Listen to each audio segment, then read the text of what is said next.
आज आपको एक ऐसा विवाद दिखाएंगे कि जहां पर आपने लैंड जिहाद का नाम तो सुना होगा, लेकिन लैंड जिहाद कैसे होता है वो हम आपको दिखाएंगे। छोटा सा जगह है जो कि पत्थरनुमा है और इस पर 3 ईंटों पर रखी हुई है, मसाला इस पर लगा हुआ है। अगर लोगों के मुताबिक हम बात करें तो इनका कहना है कि ये पूज्यनीय स्थल है और ये एक मज़ार है। ये सामने मज़ार बनी हुई है। ये कोई मज़ार नहीं है। एंक्रोच करना तो इनका एक भावना रही है।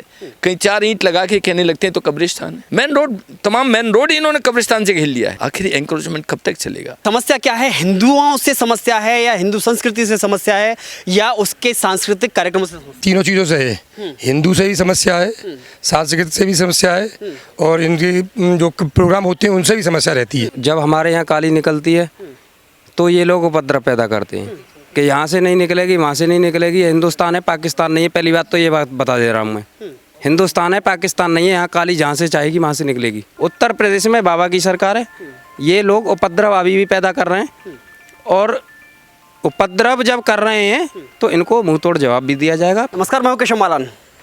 आपने विवादित स्थल बहुत सारे देखे होंगे, चाहे विवाद अयोध्या का रहा हो, चाहे वो मथुरा का हो, चाहे वो काशी का हो। जहाँ भी विवाद हुआ एक ही वजह से विवाद रहा कि इधर हिंदुओं का स्थान है तो इधर मुसलमानों का, यानी कि इधर मंदिर है तो उधर मस्जिद है। देखिए, आज आपको एक ऐसा विवाद दिखाएंगे कि जहाँ पर आपने लैंड जिहाद का नाम तो सुना होगा, लेकिन लैंड जिहाद कैसे होता है वो हम आपको दिखाएंगे। इस समय हम अलीगढ़ के चंडौस थाना क्षेत्र के कस्बा चंडौस में ही मौजूद हैं और यह पीछे आप देखें तो रामलीला ग्राउंड की एक बड़ी ज़मीन है जो कि लंबे समय से है, कागज़ों में दर्ज है। इसका एक रिकॉर्ड वो दिखाएंगे, लेकिन उससे पहले हम आपको दिखाएं कि यहाँ विवाद किस तरह बना हुआ है और तनावपूर्ण स्थिति क्यों है।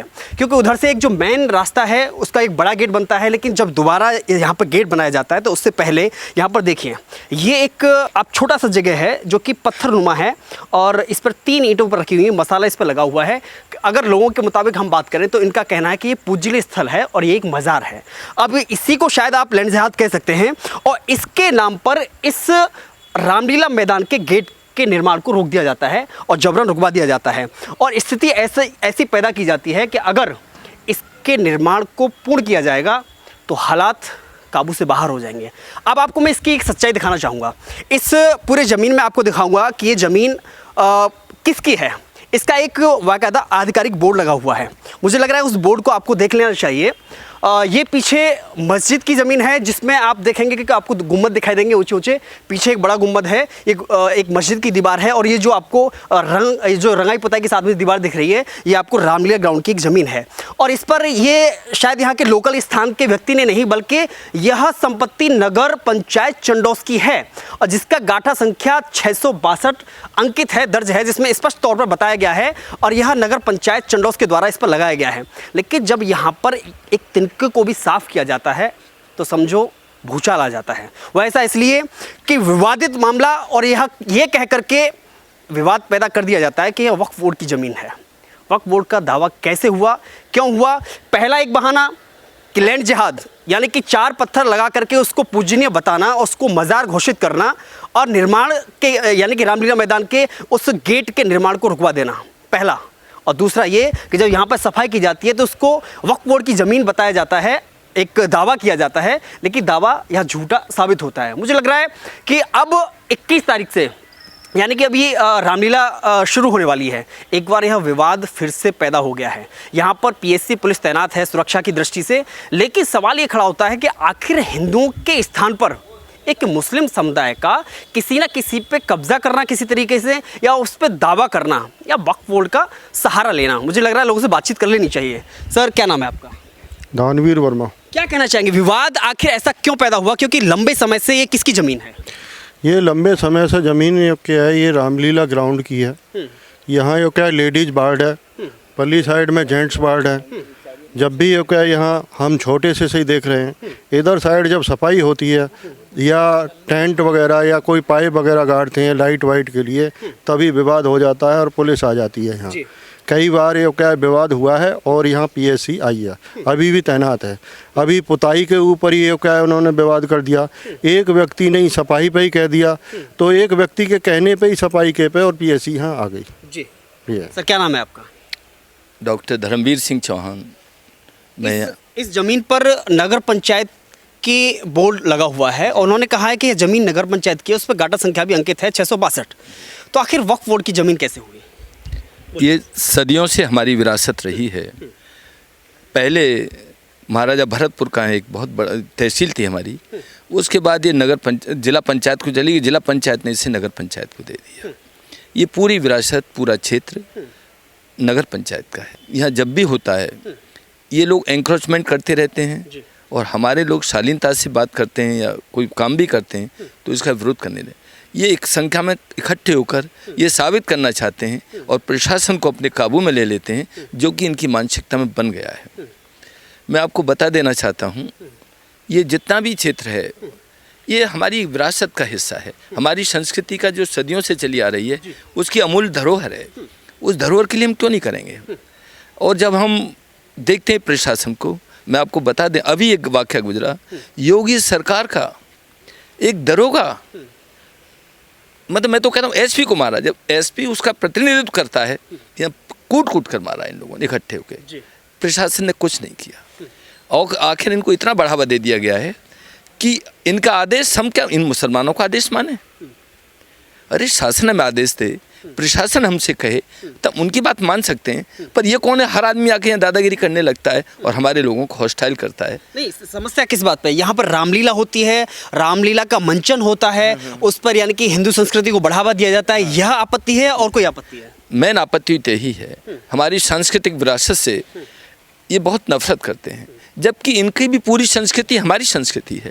पूरे राष्ट्र की जब भी देख लीजिए, 1400 वर्ष पुराने इतिहास को इनके पूर्वज तो राम और कृष्ण ही हैं। पता नहीं कहाँ मानसिकता ऐसी पाल ली है, कहाँ से सोच ऐसा पाल लिया है। ये चीज़ इतनी नाजुक है कि जरा सी बात पर पब्लिक को परेशान करना, गैदरिंग कर लेना। अब ये गेट चढ़ रहा था, मैं उस गेट को चढ़वा रहा था, 300-400 महिलाएं कहीं, उन्होंने उसको रोक दिया और प्रशासन एसडीएम आए, हम बनवा देंगे, अभी तक गेट नहीं चढ़ा है। लेकिन सामने मजार बनी हुई है। ये कोई मजार नहीं है, एंक्रोच करना तो इनका एक भावना रही है। कहीं 4 ईंट लगा के कहने लगते हैं तो कब्रिस्तान है।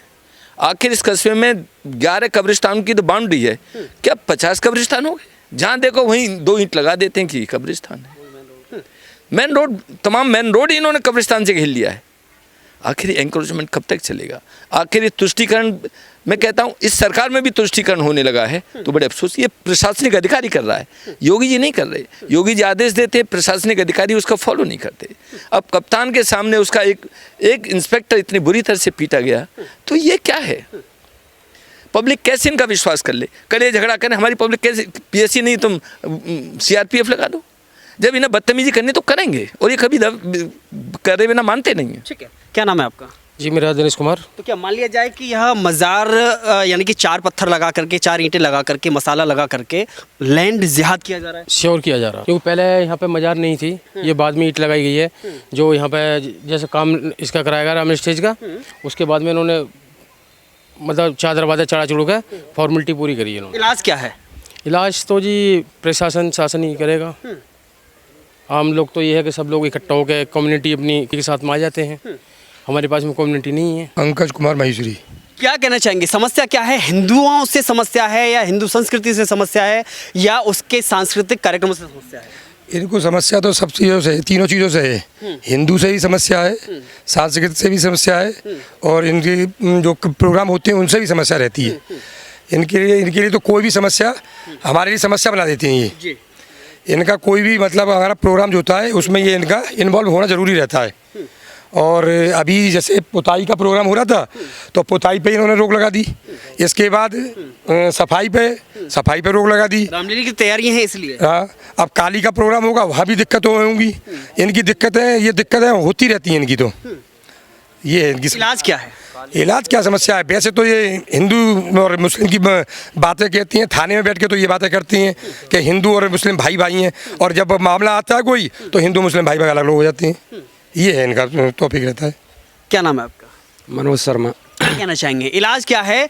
क्योंकि विवाद जहाँ भी पैदा होता है, चाहे वो अयोध्या का हो, चाहे मथुरा का हो, चाहे काशी का हो, लेकिन उसी गिनती में चंडोस आ रहा है क्या? बिल्कुल, चंडोस उसी गिनती में आ रहा है साहब। और जब हमारे यहाँ काली निकलती है तो ये लोग उपद्रव पैदा करते हैं कि यहाँ से नहीं निकलेगी, वहाँ से नहीं निकलेगी। हिंदुस्तान है, पाकिस्तान नहीं है। पहली बात तो ये बात बता दे रहा हूँ मैं, हिंदुस्तान है, पाकिस्तान नहीं है। यहाँ काली जहाँ से चाहेगी वहाँ से निकलेगी। और दूसरी बात, जब ये मुहर्रम निकालते, हमने कभी किसी से ये नहीं कहा कि आप इधर से मत निकालो उधर, हमने कोई आपत्ति पैदा नहीं करी है। लेकिन ये लोग आपत्ति जब पैदा करते हैं तो बड़ा दुख होता है, और प्रशासन इनका सहयोग करता है। प्रशासन बिल्कुल हिंदुत्व का वो नहीं सहयोग कर रहा है आज की डेट में। ये गेट रोका पड़ा किस लिए? ये ज़मीन हमारी है, हमारी थी, हमारी है और हमारी ही रहेगी, इसे कोई छीनने वाला नहीं है। उत्तर प्रदेश में बाबा की सरकार है, ये लोग उपद्रव अभी भी पैदा कर रहे हैं और उपद्रव जब कर रहे हैं तो इनको मुंह तोड़ जवाब भी दिया जाएगा। प्रशासन, सांसद से भी बात हुई, माननीय मंत्री जी से भी बात हुई, सब लोगों से बातचीतें चल रही हैं हमारी, एसडीएम साहब से भी बात हुई है। इसका निस्तारण बहुत जल्दी निकाल दिया जाएगा। ठीक है, क्या नाम है आपका? मेरा नाम राजीव कुमार। इलाज क्या है? लग रहा है कि समय आ गया है कि ऐसे लोगों के खिलाफ में उग्र प्रदर्शन करना चाहिए और लोगों को रोड पर आकर के इनको मुंहतोड़ जवाब देना चाहिए। बिल्कुल रोड पर आके मुंह तोड़ जवाब देना चाहिए इनको। हम लोगों को सबको एकजुट होना चाहिए। जब ये लोग यूनिटी बना लेते हैं तो हमको भी यूनिटी बनानी चाहिए। लेकिन समस्या क्या है, कुछ लोग हमारे ही समाज में ऐसे हैं जो जयचंद का काम करते हैं। यहाँ तक कि हम लोग अपनी काली को पूरे नगर में भ्रमण ढंग से भी नहीं करा सकते। मेरे घर तक काली पिछली बार नहीं आई, मेरे घर के बराबर में पूजा हुई है, मेरे घर पे पूजा नहीं हुई। इतना बड़ा अफसोस है योगी गवर्नमेंट में हमको। चलिए, तो ये हमने दिखाया कि आपको एक ये सामने घटना आई, आपने देखा कि किस तरह से रातों रात में गेट निर्माण के काम को रुकवा करके वहाँ पर एक पूजनीय स्थल बनाने की कोशिश की जाती है और लैंड जहाज कैसे होता है। उसके बाद में इस बोर्ड के, ये बोर्ड कोई नया ताज़ा नहीं है, आप देख सकते हैं इसमें पेंट भी मुझे लग रहा है पुराना है और काफ़ी पुराना ये लग रहा है। इसमें जो गड़ा हुआ है ज़मीन के अंदर, जिसमें स्पष्ट तौर पर लिखा हुआ है यह संपत्ति नगर पंचायत चंडौस की है और गाटर संख्या भी पड़ा हुआ है 662। लेकिन इसके बावजूद यह विवाद, यह कहकर के विवाद पैदा करना कि यह ज़मीन वक्फ बोर्ड की है। लैंड जिहाद, लफ्ज़ जिहाद तो बहुत नाम सुना है आपने। लैंड जिहाद कैसे होता है ये आपको चंडौस में आकर देखना चाहिए।